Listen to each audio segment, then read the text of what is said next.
että minä tyhlin uuden autosi spraymaalilla ja että kerroin vaimollesi, mitä sinä teit viime pikkujouluissa. Muistatko vielä sen päivän, kun minä tulin tänne töihin ja sinä olit kokenut huumorimies?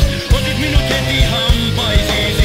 Älä nyt siis ihmettele, kun alan määrätietoisesti tehdä sinun elämästäsi helvettiä.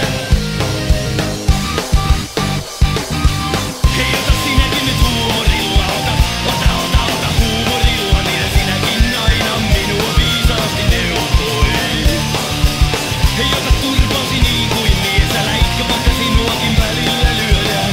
Pysy roolissasi loppuun asti, olethan helvetin hauska huumorimies, hauskuuttajien kuningas.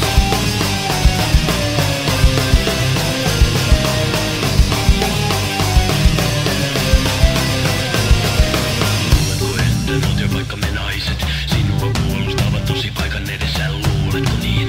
Luuletko tosiaan? Luuletko tosiaan? Luuletko, että ne pitävät sinusta, kun ne väkinäisesti nauravat sinun rasvaisille jutuillesi?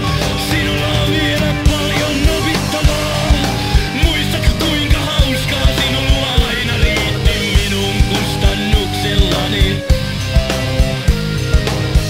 Ja luuletko vieläkin, että selviät tälläkin kertaa vain helposti? Ja leikin varjolla, kun minä en usko, että selviät ollenkaan. Hei, ota sinäkin nyt huumorilla, ota huumorilla, niin sinäkin aina minua viisaasti neuvoit. Hei, ota turpasi niin kuin